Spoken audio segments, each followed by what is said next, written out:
मेरा एक दोस्त है जो कि इस बात से परेशान रहता है कि उसे ये चीज़ नहीं मिल रही या वो चीज़ नहीं मिल रही।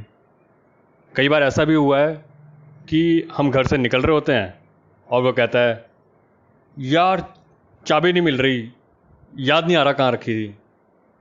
वो हमेशा कहीं ना कहीं कोई ना कोई चीज़ भूल के ही आ जाता है और फिर हमें दोबारा जाना पड़ता है उस चीज़ को लेने के लिए। कई बार ऐसा भी हुआ है कि वो प्रिंट करवाने गया और पेन ड्राइव वहीं भूल के आ गया, या फिर शॉपकीपर को पैसे तो दिए बट पैसे वापस लेना भूल गया। अब आपको क्या लगता है इन सब के पीछे क्या कारण हो सकता है? इन सब के पीछे एक मेन कारण है जो कि है अनऑर्गेनाइज तरीके से रहना। अनऑर्गेनाइज तरीके से रहने से हमारे साथ क्या क्या हो सकता है ये मैं आपको एक कहानी के माध्यम से समझाना चाहूँगा।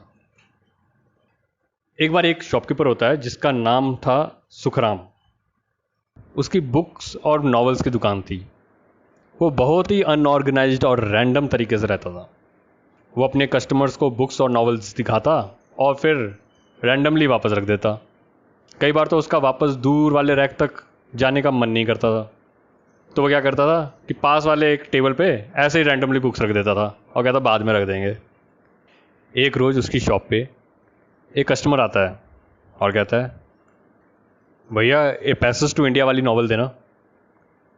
शॉपकीपर उठता है और पहले एक रैक पे चेक करता है, फिर दूसरे रैक पे देखता है और सोचता है, शिट यार कहाँ रखी थी, याद नहीं आ रहा, शायद उस वाले टेबल पे ना पड़ी हो, अभी देखता हूँ।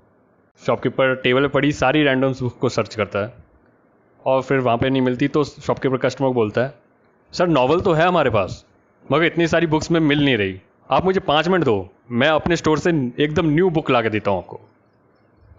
शॉपकीपर स्टोर के अंदर जाता है जो कि फर्स्ट फ्लोर पे होता है, लेकिन स्टोर का तो शॉप से भी ज़्यादा बुरा हाल होता है।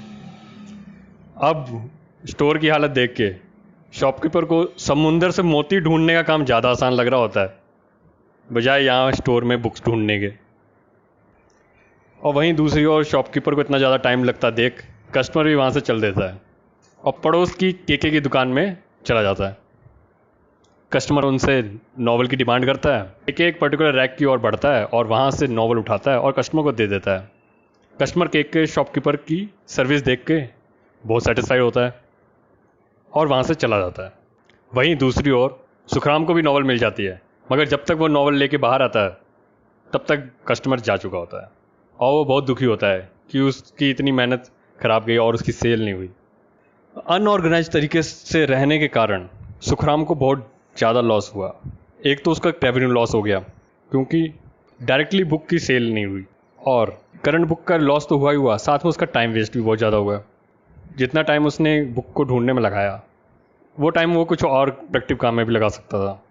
ये तो वो लॉस हैं जो हमें दिख रहे हैं, बट इसके साथ साथ हिडन लॉसेस भी हुए हैं, जैसे कि फ्यूचर रेवेन्यू लॉस।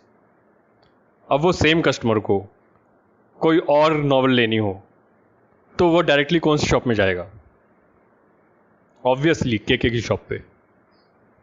अगर उसे कोई शॉप रिकमेंड करनी हो कि उसका फ्रेंड उससे पूछ रहा है कि मुझे नॉवल लेनी है, मैं कहाँ से लूँ, तो वो किसकी शॉप रिकमेंड करेगा? एग्जैक्टली केके की शॉप को। इससे उसको फ्यूचर रेवेन्यू लॉस हो रहा है। एक तो वो कस्टमर दोबारा उसकी शॉप पे नहीं आएगा, और अगर उसको किसी को रिकमेंड करना हो तो वो उसको रिकमेंड भी नहीं करेगा। अगर रेवेन्यू लॉस होने के कारण स्ट्रेस डेवलप हो सकता है कि यार मैंने तो इतना मेहनत की, इतना टाइम दिया, इतना पैसा लगाया, बट मेरे को रेवेन्यू नहीं मिल रहा है। और इस स्ट्रेस के कारण आपको स्लीप डिसऑर्डर भी हो सकते हैं। अब स्ट्रेस के कारण आपको नींद आनी कम हो जाएगी। जब नींद आनी कम हो जाएगी तो हेल्थ पे भी एडवर्स इफेक्ट आ जाएंगे, हेल्थ भी डिग्रेड होगी। मैं आपको अनऑर्गेनाइज रहने के डिसएडवांटेजेस के साथ साथ ये भी बताना चाहूँगा कि अगर कोई अनऑर्गेनाइज रहता है तो वो अपनी ज़िंदगी का कितना टाइम सिर्फ चीज़ों को ढूंढने में वेस्ट कर देता है। ये एक सिंपल मैथमेटिक्स है। सपोज़ हम एक चीज़ को ढूंढने में एवरेज 2 मिनट लगाते हैं, इससे ज़्यादा या कम भी लग सकते हैं बट हम एवरेज ले रहे हैं, और हमें पता है कि average human life span around 70 years होता है। जो कि इक्वल हो गया 25,550 डेज। अगर पर डे हमें 10 चीज़ें ढूंढनी पड़ती हैं ऑन एवरेज, तो पर डे हम 20 मिनट सिर्फ चीज़ें ढूंढने में लगा देते हैं। अगर हम लाइफ टाइम देखें कि लाइफ टाइम में हम कितने मिनट्स वेस्ट कर रहे हैं, तो 20 मिनट्स पर डे के हिसाब से 20 इंटू 25,550 ये अराउंड आता है 5,11,000 मिनट्स। हम इतना टाइम वेस्ट कर देते हैं। और हम जानते हैं कि एक नॉर्मल ह्यूमन बीइंग 1 वीक में 40 आवर्स काम करता है, तो 40 इंटू 60 मिनट काम करने के लिए अराउंड उसे 1 वीक लगेगा।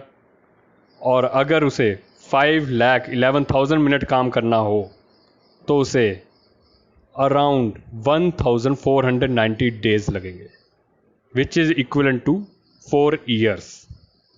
मतलब हम 4 साल लाइफ के वेस्ट कर देते हैं अगर हम ऑर्गेनाइज नहीं रहते हैं तो।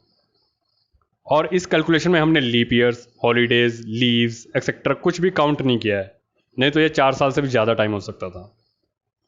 ये 4 ईयर्स का टाइम बहुत ही मैग्निफिसेंट हो सकता है। इसमें आप किसी भी कॉलेज से ग्रेजुएट हो सकते हो, अपना कैरियर बना सकते हैं, किसी भी फील्ड में बना सकते हैं, कोई भी स्टार्टअप खोल सकते हैं, अपने बिजनेस को वेल सेटल कर सकते हैं।